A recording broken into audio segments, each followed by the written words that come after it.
Here yesterday. If you were not here yesterday, if you could raise your hands. Wow, a lot of people here in my class. So basically what I explained yesterday is I've taken one class and I've broken it into 3 parts, and so every time I'm just working a little further. But let's start by praying, and then I'll introduce myself and I'll tell you what we're up to, and we'll go for it.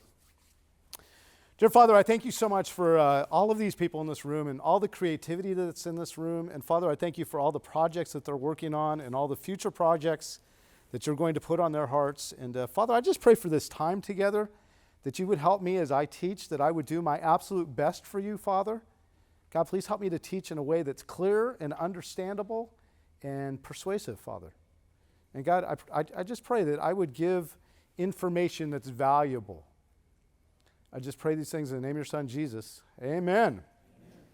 All right, my name is Pat Roy, and I have written, probably close to 180 stories that have actually ended up in production. A lot of them have been audio drama, although I've done video as well, but mostly audio. But the fun thing about storytelling, by the way, I'm going to teach you how to tell a story today. Storytelling works pretty much the same as far as screenwriting, as far as documentaries. By the way, if you're making a documentary, storytelling should be part of your documentary, whether you're telling a speech, and even if you're just talking to friends, you can incorporate the same elements into storytelling. So storytelling is a powerful thing. And by the way, we started off yesterday with a Duracell commercial that's just under 2 minutes, and we all felt like crying in the room. It just shows you the power of storytelling. Storytelling can change lives. And by the way, I thought with that, I would just tell you a story just because it's kind of fun. It has absolutely nothing to do with what we're doing here today, but just because it's a fun story and it's a chance to have an audience, right? So many years ago, I was at the San Antonio Independent Christian Film Festival, and it was my job at the big awards ceremony, and it was big. It was a huge audience, and it was 2 levels, and just lots of people there, and lots of flash and glitz, and it was my job to come out and announce the winner of one of the categories. And so I came out from behind stage, and they had the ba-da-da-da-da-da, and all the lights going and all of that stuff, and I'm walking up to the podium, and I've got in my hand the envelope that has the winners' names in it. And only the judges know the names of the people that are in the envelope. And as I'm walking out to the podium, all of a sudden it slips off of the paper that I was also carrying, and it went and it disappeared. And I'm standing in front of this huge audience, and they're just waiting for me to who announced the winner is, and I'm looking, and the envelope is nowhere to be found. And so I say, our nominations for this category are, and as soon as I said that, the lights dropped because they showed the previews of the different runner-ups, right? And when the lights dropped, I said, this is my moment. And I dropped to all fours, and I'm crawling around the stage.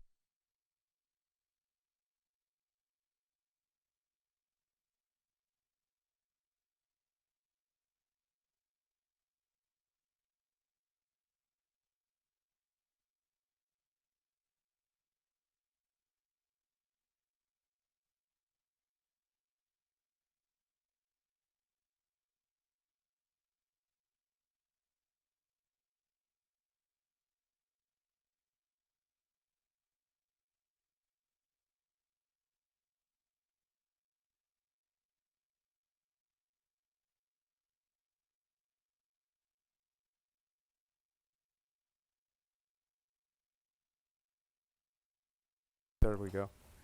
Okay, we got it going. Oh, we've got a lot of people today. Okay, is it working? Yes, sir. Okay, great. So yeah, the temptation said, should I just pick my own favorite, or what do you do in that situation? Do I just come back and go, funny thing, I was just walking out here to the podium and believe it or not, the envelope disappeared. So anyway, I'm crawling on all fours on the stage, and I am praying, promising God that I will do anything that He wants for the rest of my life, which is what we all should be doing anyway, right? If I would just find the envelope, and I hear the previews running on the screen, and I'm almost out of time, and all of a sudden I see a little white corner sticking out from under the podium. And so I pulled up the envelope, I stood up just as the lights came on, and I said, our winners tonight are, and I announced it. But I just had to tell you that because being back here at the film festival makes my eye twitch. No, just kidding. So at the award ceremony, I'll be praying for each person, giving, dear Lord, please help them to not lose the envelope. Okay, well, what I'm teaching today, ironically, started off as a workshop, just like here. I taught a workshop on storytelling, and then I eventually went on and taught many classes on that, and then I wrote the book based from the classes, and then ironically, I'm taking the book and bringing it back into being the class today, all right? So it's literally made it full circle, and basically what I did was I started off saying I want to create a workbook where if you go step by step with little baby steps and you answer questions and fill out blanks, that by the time you get to the end, you'll have a complete story. And the reason I did that was because a lot of writers never make it with their story. They start off writing, and about halfway through, they get lost and they don't know what to do. But my concept is, and I started off yesterday by saying there's lots of different philosophies, a lot of different ways to write, but my particular philosophy is if you know every aspect of your story before you even write the first sentence, it gives you storytelling superpowers. And here's what I mean by that, is you won't stall out because you know what every scene is supposed to be. Okay? We're going to talk even more about that tomorrow if you come back tomorrow. Really quick, I want to do a quick review of what we talked about yesterday. It looks like most of you weren't here yesterday. Basically, here's the things that I talked about yesterday. As traditional thinking is, you take a great story concept, a what if, and then you write your story. But my encouragement yesterday to everybody was, no, instead, start by praying about, God, what do you want me to communicate? God, what message have you given me? And you think about that and you decide that first, and then you come up with your what if based on your eternal message, and then you write your story. So it's just kind of a different way of going about it. My encouragement yesterday was, if you're going to go to all the work to write a story, why not just make it a story that's going to impact lives for all eternity?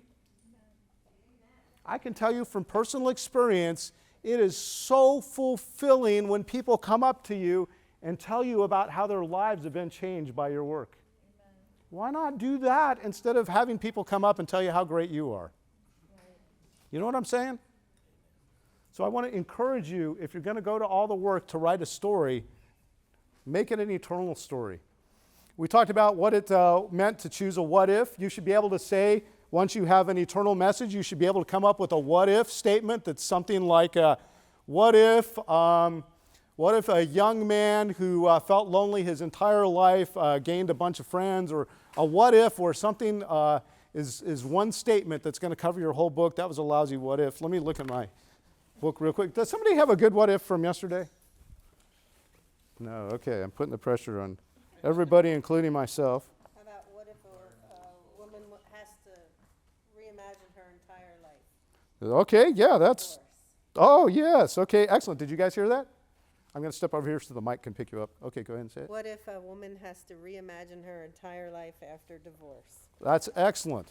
That's a great what if. Facing the giants, what if a high school teacher, football coach, that he thinks he's training his team for a godly life instead of just to win football games? You guys seen Beyond the Mask? What a great one. What if a spy for the East India Trading Company decides to start a new life in America and ends up playing a role in the formation of the United States? So, you know what's amazing is you can take every single story and boil it down to one what if. Okay, so that would be the step 2 that I talked about yesterday. I also talked yesterday about internal plots versus plot-driven stories. Okay, so you've got 2 stories that are going on. You've got the internal story of your characters, but you've also got the external plot. Okay, and it's important that you're working both of those all of the time. So we talked about the importance of that internal versus a plot-driven story. The best stories are both. The more you focus on the internal and the external, the more powerful your story will be. We also talked about creating characters and how to create characters yesterday. I gave the example or the advice of find a picture of your character. Just by looking at a picture, it can tell you so much about a character. Check that out. Just looking at that woman, I bet if I asked, you guys could come up with a bunch of characteristics just by looking at her. I also talked about how it's important to go deep into their personality. You've got to make sure your characters don't just have your personality. You want them to have different personalities. And then we talked about character roles, and I pointed out that there's several different character roles that different characters can play in your story. By the way, I've got the handout from yesterday. If you want to pick that up, I've actually got this diagram on there where it talks about the different types of characters that can be in your story. So these are all the things that we went over yesterday. We talked about how you can make a one-page sheet, and I suggest doing this with your characters. You've got their picture, come up with their name, decide what type of character they are, what their personality is. And then one of the things I suggested is just write a little bit of a backstory for those characters. Oh, boy, we've got to... Okay, there you go. Okay, our room guy's coming to...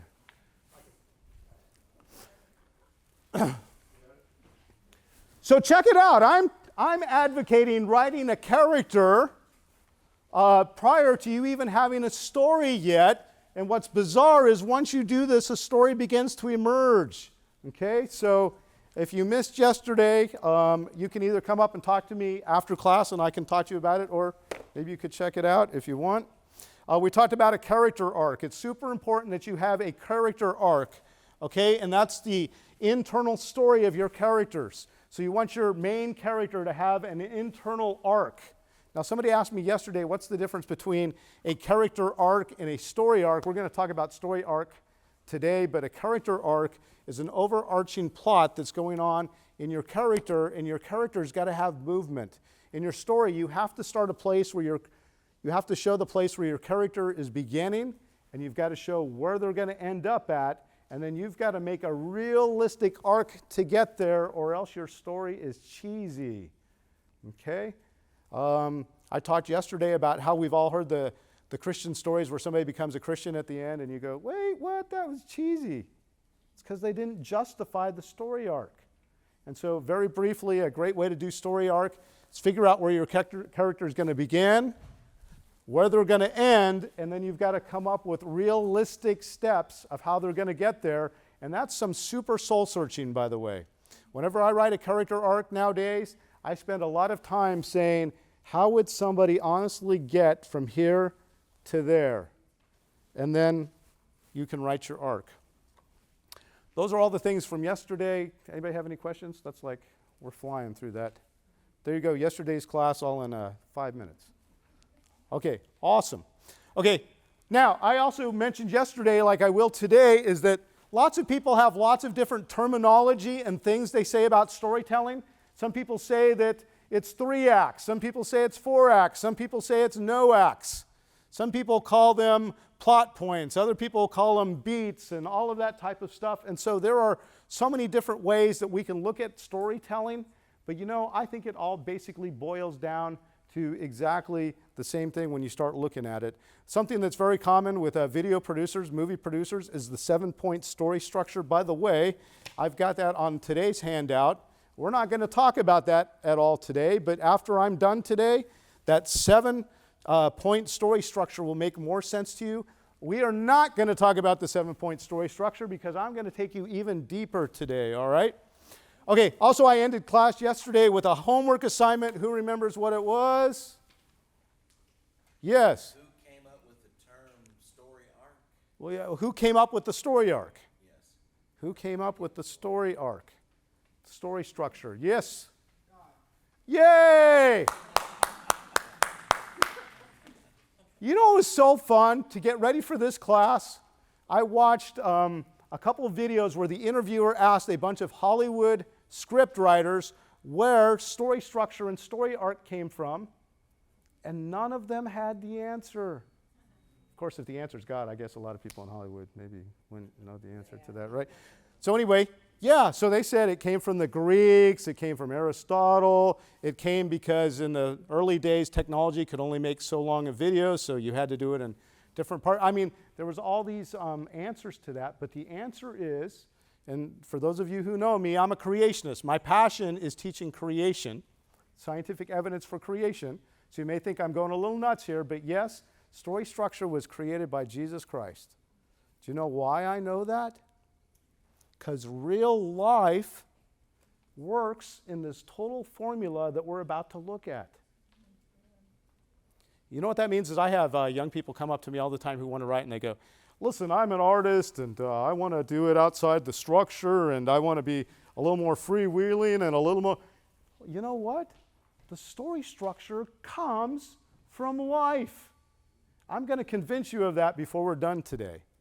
And so as a writer, the more you stick to stories, the proper story structure, the more it's going to hit home to your audience, and the deeper your message is going to go, because they'll relate to it, because that's how real life is. We're going to talk about that. All right, so here we go. I say that the story is written in 3 acts.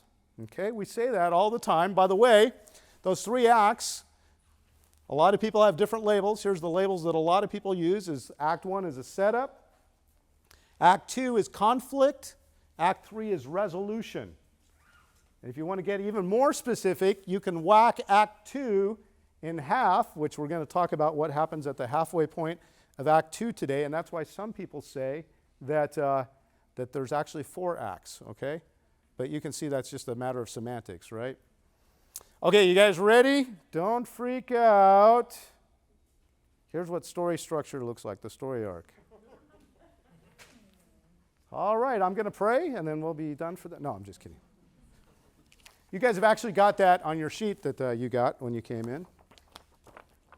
So what I thought is that we would go through this and just talk through the different parts, the anatomy of a good story, and then I'm just going to go back and take each one step by step. Okay, so you'll notice that we've got a story arc going on here, but we've also got character arcs. Now remember, the character arcs are actually the internal story of what's happening to your character. So those internal story arcs are going on at the same time that your main story arc is happening, okay? So the very first thing in your story should be establishing the universe, is what I call it. And that's showing your audience what the main character's day-to-day life looks like. Who are they? What are they doing? Okay, so what was the main starting universe for Facing the Giants? Since we're all here with the Kendricks, let's do Facing the Giants. What? Football game, yeah? Trying to lead the team, not doing very well at it. Car battery dead, couldn't afford anything. Poor coach, didn't really care too much, kind of apathetic. Yeah, struggling in life to have a child, right? And so what are they doing in that establishing the universe is they're showing the day-to-day life of the character, but you can also show what some of the needs are of your character. By the way, one of the other things that should be happening at the start is you start to emotionally connect with the characters. Well, if you start to see the characters' flaws a little bit and you start to produce empathy in your audience, they're going to start caring about your character. One of the things I said yesterday is that once you get into action, people want to care about the characters before they're going to care what action takes place. I wrote a story where somebody fell over a cliff and it just was not powerful.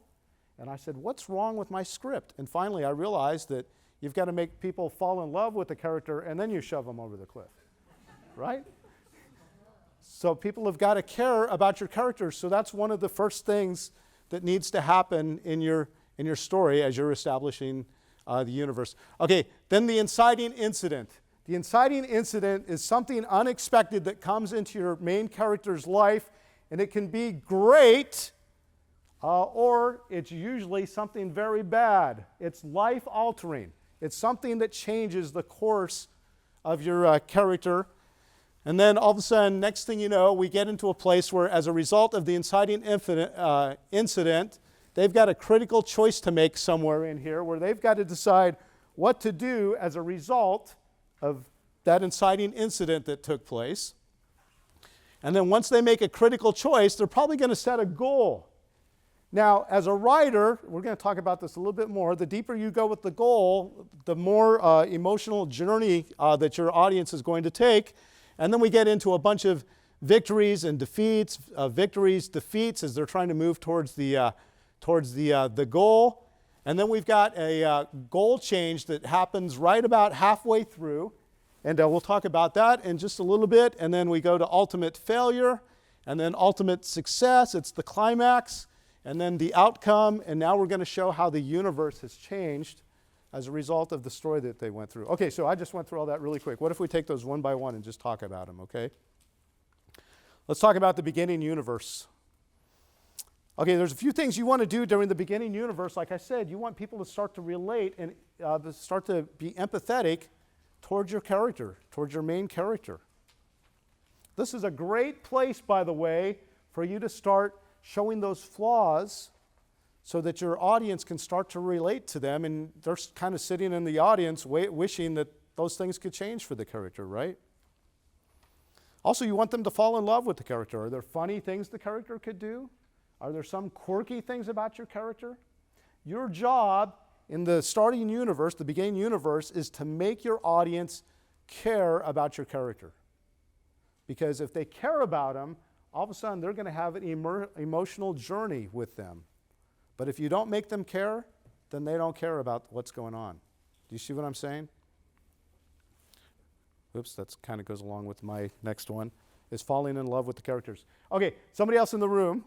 I realized yesterday I just talked at you guys. I'm going to do better at discussion. What are some other ways that people can fall in love with your characters? Yes?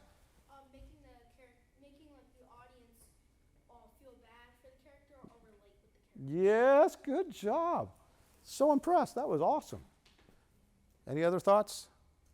Possibly showing what that character is attached to show like what he said about relating to a character, like say a guy with a wife and family. Yes. Wife and family relates to that. Yes, very good. I think he kind of said this, but another way of saying it, having the same flaws as me. Yes, yes. There's some things that a lot of us struggle with, right? And if your character can struggle with those things. By the way, how does the character's flaws relate to the eternal message? Is there a relationship there? Yes, you are totally. Can you say that very loud for everybody? There's redemption in the resolution. Yes, exactly. So the very eternal message that you want to teach, if your character is dealing with something related to that, right? You want those to be connected. Any other thoughts about falling in love with the character? Okay, we're going to keep motoring just because time is short. All right, so next on our little timeline was an inciting incident. Okay, again, this is an incident, something that happens in their life. So they're going along in their starting journey, and then there's going to be one very obvious moment in your story where something big happens to your character. And it is life-altering. Okay? This inciting incident has to be so big, listen to my words, this is some real wisdom, that it will carry the journey through the rest of the story. If you find out that the character has a hangnail, it's probably not going to do it. You need something so life-altering that it's going to justify the rest of your story. If you don't do that, your audience is going to come away and go, cheesy. You don't want that to happen, right? It's got to be a big inciting incident. Okay, we're here at the film festival. We're talking about the Kendricks facing the Giants. Grant Taylor is not capable of winning. He doesn't have it in him. That's the whole point. Dan, I'm not looking at attacking the coach. I'm just saying I want my son to have the best football program possible. My son have a chance for a football scholarship if he's taught by the right coach. Matt's going to be a senior next year. I don't want to see him lose this opportunity. Brady, you're awfully quiet. What's your take on this? Honestly, I don't know. Sometimes I think Grant could do a better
still got support. You just go get JT and Brady and see him tomorrow. Brady was there.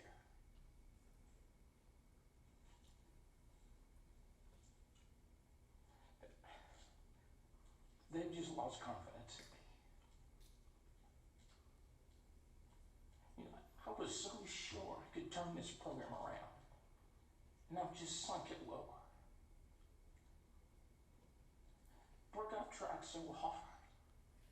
Why can't I win? You can win. Stop beating yourself up, Grant. Brooke, I can't provide you a decent home. I can't provide you a decent car. I'm a failing coach with a losing record. And I can't give you the children you want. What? What? It's me. Like everything else is me. We can't have our own children because of me.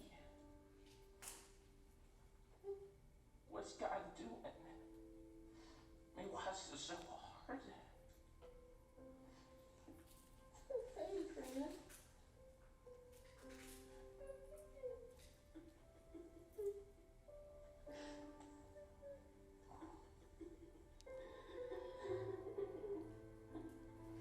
All right, so is there anybody in this room who has not seen Facing the Giants? Okay. So basically, football coach, living life, kind of going through life with mediocre, what's the word? Thank you. I'm a writer and I can't come up with words.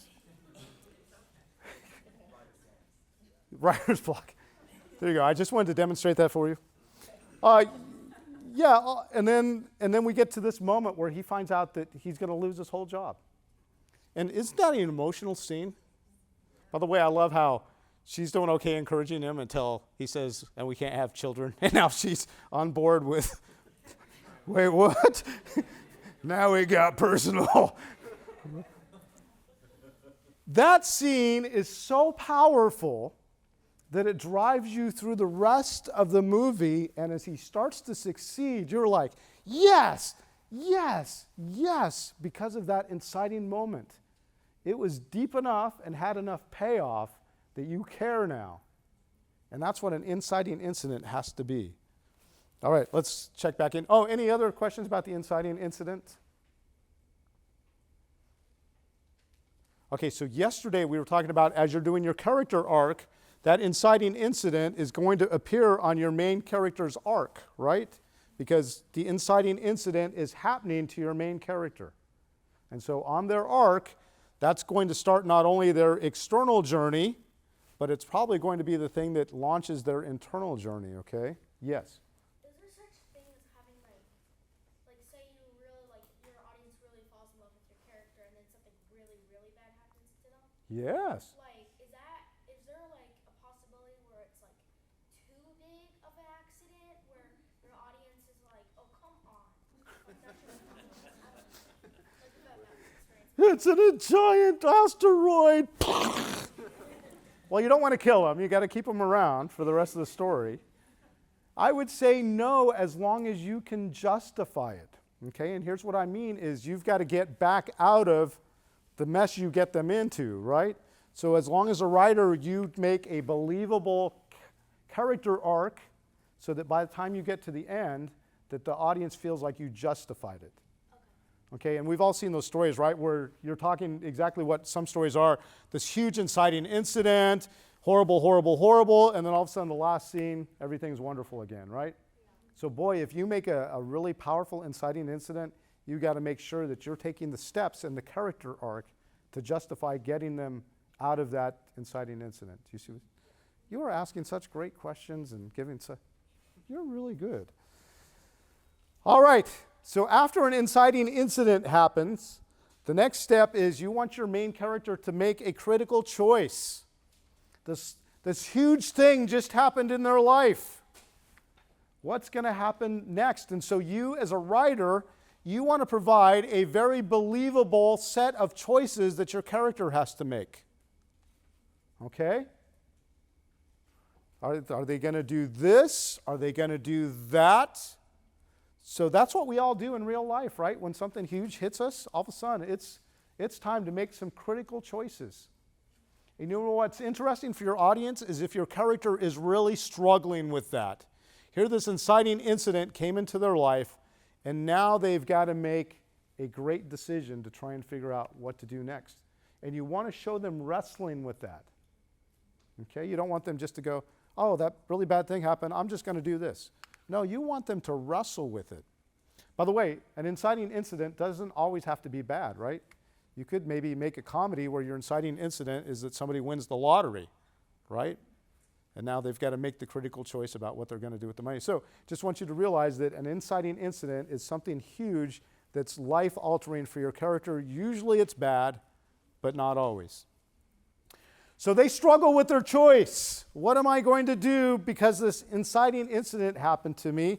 And then that's where you as the writer help your main character to set the goal. All right? So they've made their choice, and now you're setting the goal. By the way, you want the goal to be very clear to your audience. Does anybody know why? Why do you want a very clear goal? If they don't understand it, the story won't make sense. That's right. And so you're going to spend the rest of your time giving your character defeats and giving victories, but if your audience doesn't even know what the goal of the story is, they have no criteria to know whether it was good or bad, right? They don't know whether it was a good or bad thing. So you want to make sure that the goal that you set for your character is very clear. Okay, real quick about setting the goal. Yesterday we talked about how there's stories that are character-driven, which are internal. Okay, that'd be like a chick flick. Okay, and then there's plot-driven stories, which is more external. And so as you set a goal, you might be thinking about which way is your story leaning. Do you want that goal to be more of an internal goal? Or do you want it to be an external goal? All right? And so an internal goal, maybe somebody's struggling with being an alcoholic. And maybe the goal is to help them to turn that around and where they actually get to the point where they're helping others to go beyond that, right? Or maybe you've got an external goal, right? Maybe they've got to get to the top of Mount Everest for some reason, right? So the type of story that you're writing is going to determine whether your goal is going to be more of an internal goal or an external goal. But remember, you always want to be working both in either type of story. Okay, with an inner goal, you want to make sure that the goal that you're going to set is going to be accomplished, okay? You want to drive it deep, by the way. The deeper you go with the goal, the more emotional of a journey it'll be as you're opposing and giving your character victories, and then when they actually accomplish the goal, the more joy you feel, the better you drive that goal home. By the way, you saw with Facing the Giants, their inciting incident was everything's going wrong, they can't have kids, he's not winning football games, they're going to fire him. And then by the time you get to the end of the movie and he accomplishes the goal, you just smile because you go, yes, he did it, right? Whereas if you don't set the goal very clearly and he achieves the goal, you go, oh, I guess that was the goal. Okay, I saw a hand over here. How do you set the goal deeper where it's like, make it? I would make a meaningful goal, meaningful and very clear to the audience. Some people don't communicate the goal very clearly. And so it's kind of nebulous, right? We've all seen movies where you're kind of going, oh, what's the point of all this, right? Instead, you want to make it very clear. Okay, so for an internal, a character-driven story, you want to make sure that you're setting a good internal goal to be accomplished. If you're doing an external plot, there's two types of external plots. One is mission-driven, okay? So one is maybe you've got to make it to the top of the mountain. Regardless of how long it takes, we're going to make it to that mountain. The other type of goal that you can have is time-driven. The bomb is going to go off in 3 days, and they've got to get there, and they've got to disarm the bomb before it gets there. Okay? So a character-driven story is going to have an internal plot. If you're doing an extra or a plot-driven story, it's either mission-driven or time-driven. By the way, do you realize that by doing this, you are giving criteria for your audience to decide whether something is a setback or a victory, right? So if you're climbing the mountain and all of a sudden an avalanche happens and they tumble down almost to the bottom of the mountain again, you've just shown the audience that the goal was to get to the top, and oh boy, they just went all the way back down to the bottom again, right? Or if it's time driven, right, and they've just wasted a bunch of time, now your audience feels the tension with that because they realize you're not making it to the goal. Okay. I like to think of it this way: the deeper you set the goal, the sweeter the victory at the end. All right, so let's check in with our timeline here. All right, we've established the universe, we did the inciting incident, we had the critical choice going on, we've set the goal, and now what you need to do is you need to have a series of victories and failures and victories and failures, and it's almost like an oscillation where you're getting closer to the goal and then there's something holding them back. And as you're going along, your audience is feeling that tension. Matter of fact, you want somebody to feel the tension through an entire story, because if you're not doing that, it becomes boring. Instead, you want your audience to constantly be saying, what's going to happen next? How are they going to get out of this? Okay, about halfway through Act 2, you can do a goal change. And this is where the character realizes that it was all deeper than they thought. And you guys recognize that, right? It's the guy that was out in a little village in the middle of nowhere trying to find the gold. But while he's there, he sees that the villagers are dying because they don't have enough to eat. And now he realizes that finding the gold is actually a way to save the village. Do you see how you can go from a goal to all of a sudden it gets personal? Or maybe your character all of a sudden has got more resolve. In other words, they set the goal and they were kind of half-heartedly trying to get the goal, but halfway through something happens with one of the failures where they said, that's it, this is personal, I'm serious, I'm going to go for it. And this is my new goal. Now your goal should be related, right? The original goal that you give them, as it morphs into the even deeper goal, should have even deeper meaning with the goal that you originally gave your audience. By doing that, by the way, that's new and fresh for your audience, right? Because they saw the other goal and they were going, yes, yes, yes. And then all of a sudden you go, guess what? It's even deeper than that. People love that. Again, think of Christian storytellers. What a place to even deepen even further the message that you want to give. Your audience thought it was about this, but you just took it to the next level. It's really about this. Okay? Everybody with me so far? Yes. So it's not that you're switching it from one goal to a completely different goal. Right. Rather, it's intensifying the reason for that goal. Right, making it deeper. Right? So it went from being just, like I said, instead of just finding the gold, now I've got to find the gold to save this village. Before I was finding the gold for me to have, because I will solve my inciting incident. Oh wait, no, it's much deeper than that. It's because of caring about others. I've got to do this. All right, so now remember, there's a series of victories and defeats, and basically what I suggest in my workbook is I just have you brainstorm. By the way, brainstorming is awesome, and I think I'm going to repeat this from yesterday because there's so many new people here, but I just want to tell you something. And so for those of you who are here, I'm sorry that I'm repeating it, but maybe it's so good that you can keep it twice. I don't want to freak you out, but there's two people living inside of you. There's the analyzer, who's very critical, and there's the creative person. You guys feel them? You know what I'm talking about? You know, when you brainstorm stuff, like brainstorming the different victories that your character is going to have, listen to this. This is gold. I'm about to give you gold. When you brainstorm, do not let your analyzer come anywhere near the brainstorm. Do you know what I'm saying? You want to be creative and come up with great ideas, and then your analyzer is going to come in and go, "Oh, that's kind of a stupid idea." You know what you go is, analyzer, get out of here. And you just focus on the creative ideas, right? And then the analyzer comes in and goes, Well, that's a good idea, but there's no way you're ever going to be able to pull off a production like that. Analyzer, get out of here. And just as you brainstorm, just let your creativity flow. Some of the tips I had yesterday for brainstorming is well, here, I'm going to hear from you. What are some great ways to brainstorm? What are some rules? Yeah. As just from my age, I noticed that it's like to brainstorm like a story. I use a story mountain, and it kind of like you start at like the bottom, and then you write down what's gonna happen. Then you draw a mountain, and then you draw what happens up the mountain. Oh, nice. That down. Now, you said for somebody my age, may I ask how old you are? I know I'm never supposed to do that, but 11?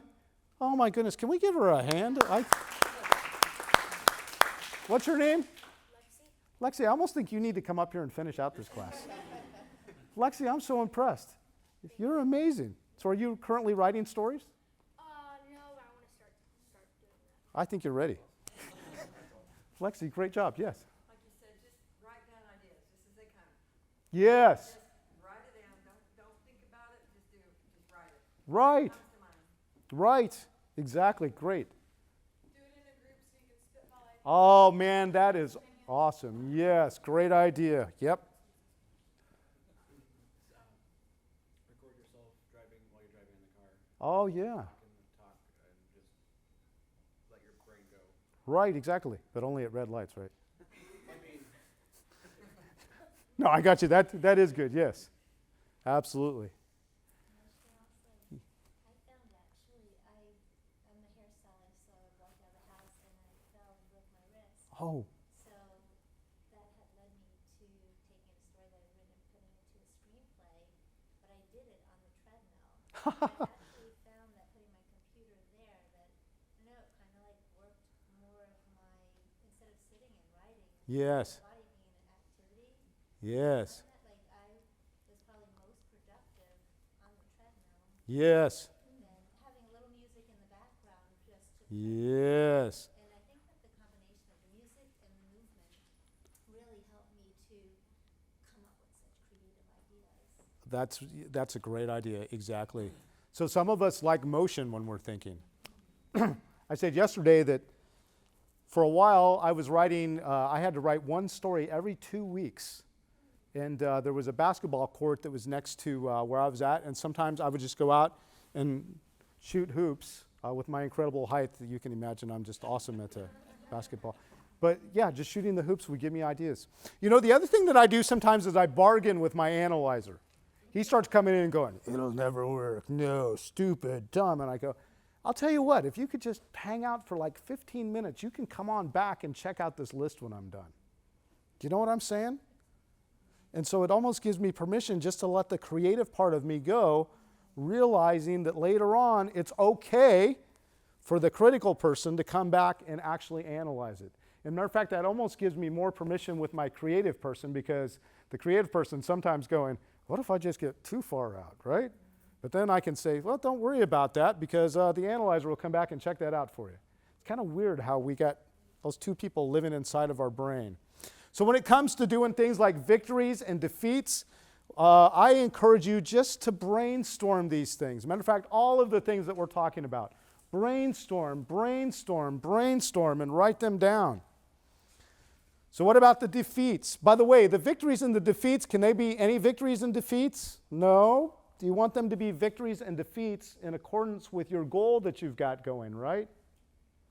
And so here's what I do, is I think about, what's my goal? And then I start thinking about, boy, what would really hinder my character from getting there? And then I start to brainstorm. And I go, what victories could they have?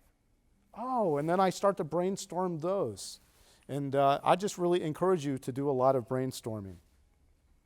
All right, so let's check back in. We're going along. We've got the defeats, we've got the victory, we've got the goal change that took place. And then you're heading towards the ultimate failure, okay? And the ultimate failure is when you are leaving the biggest, baddest defeat of all. And you want to convince your audience that there is no way that they're ever going to make the goal. By the way, the better that you convince your audience that there's no way they're going to make the goal, the more powerful, the more exciting it's going to be when they actually do. Okay, we talked about the goal change, blah, blah, blah. Yep, so you want ultimate defeat.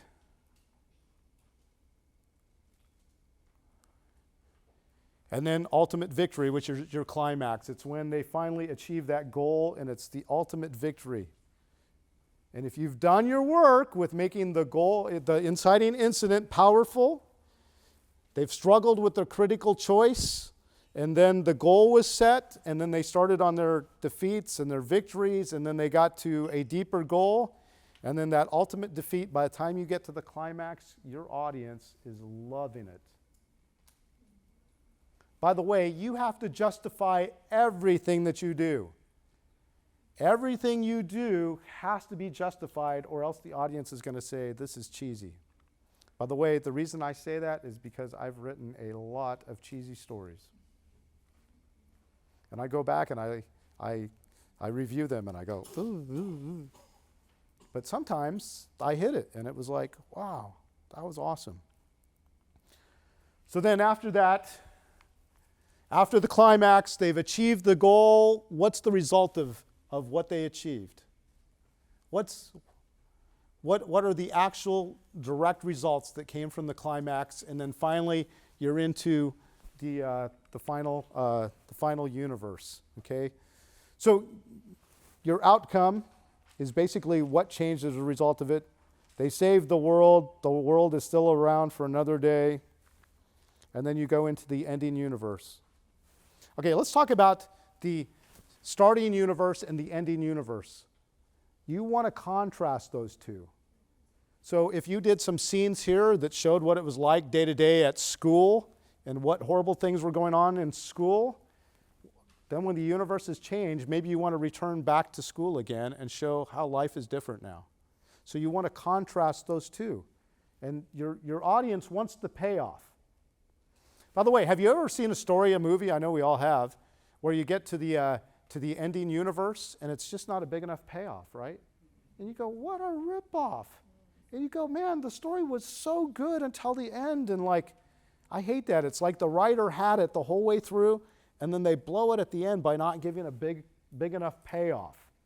So remember, that ending universe has got to be sweet. It's like the thing that they struggled with here, they're having victory with here. And you see the change in your character. Okay, so that's super important, that your ending universe contrasts from your starting universe. So in some movies, they also provide a lead-in to, well, this isn't quite as sweet as you think. They might show a scene of Yeah. the villain and he's planning for the next movie. Oh, yeah, they're teasing for the next movie. That's true. Or it could be that it's not all perfect, right? Matter of fact, if it's all perfect, it's a little suspect. But what I'm advocating for is make it be a big enough payoff that your audience is glad that they just spent the last 90 minutes, right? It doesn't mean it has to be perfect. It just means that your payoff has to be big enough, right? And the way you know that is compared to your starting universe, does it feel like there's a payoff? Okay, we're getting close to the end. There's just something I want to share, and this goes back to what I started this off with. I'm giving you the ending universe of my talk. I want to go back and just touch on this because I think it's so important. I've talked to so many people that go, yeah, you got a graph and a chart. That's just not how I write. But I told you at the beginning that this is real life. This is real life. Once I was teaching this to a group of homeschoolers, and there was a 12-year-old in class, and she was starting to tear up a bit. And I was like, well, what's wrong? And she goes, is that really what life is like? And I went, oh my goodness, I just crushed a 12-year-old. This is real life. Think about what the Lord has done in your life, and if you're too young to know this yet, you're going to find it out real soon. As you're cruising along in life, doing your thing, it's the starting universe, and boom, the inciting incident comes.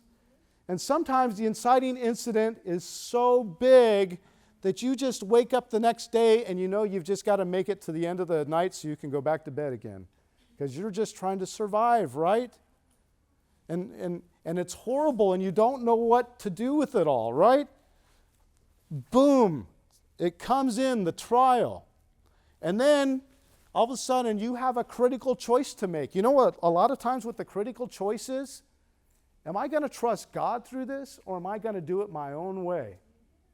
And you struggle with it, right? Because you're saying, if I did it this way, if I did it this way. And then finally, as Christians, what we should do is go, you know, I'm going to trust God in this, and I'm going to do it the way that God wants me to do it.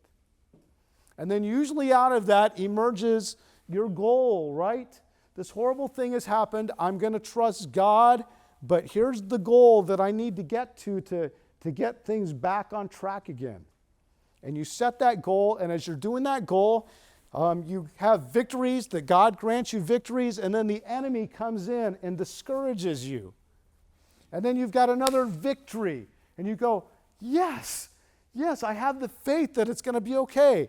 And then you wake up the next morning, and the enemy comes in and discourages you again. And it keeps going that way, and then finally, in every journey in real life, there's a point in which you go, that's it. I made the critical choice. I made the goal. I'm following God, but this is impossible. There's no way. And then because God is so good to us, He grants ultimate victory. He gives you, if you followed Him all the way through, He grants you victory. And then guess what? You come out of it a different person. And your universe is different than it used to be. He changed something in your life.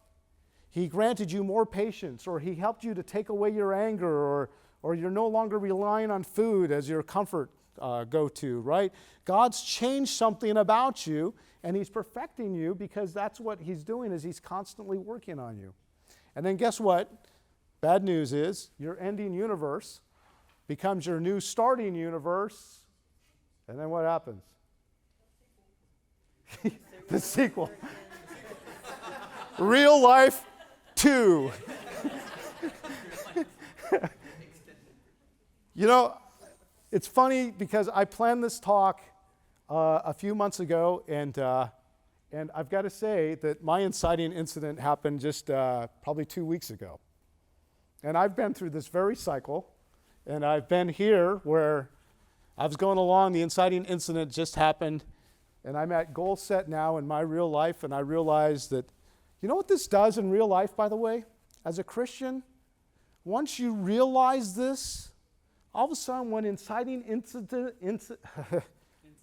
thank you, hits you, if you remember this pattern, it helps you through it.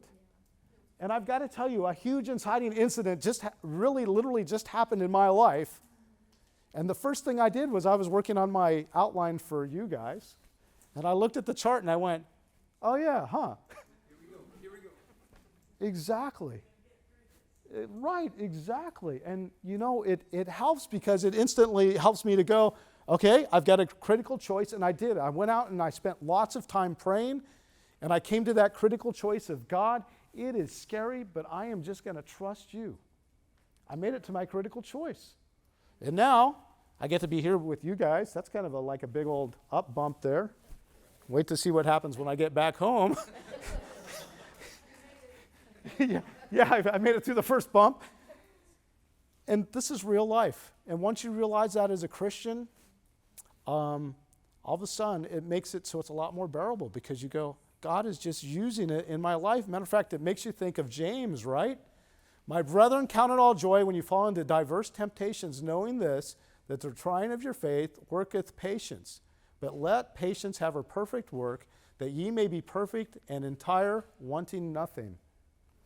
I'll tell you, when I meet a Christian that's deep, and you know what I'm talking about, because you talk to some Christians and it's no big deal. They just haven't been through it yet, but it's kind of a little bit shallow, right? But then you meet somebody that's got a deep faith, and you start talking to them, and you find out that they have been through a lot of inciting incidences.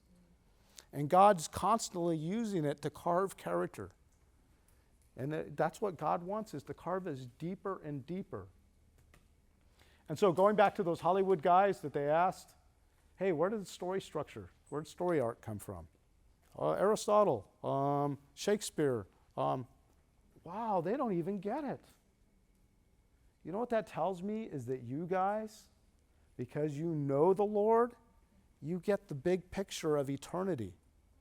And you know what that tells me as well, is that you guys can write some awesome stories because you're not dealing with little shallow stuff that really doesn't matter in life.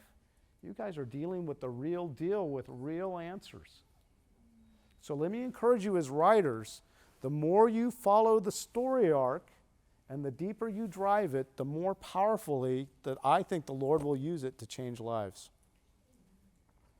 By the way, one of the things that I heard as I was YouTubing was, I thought this was kind of interesting.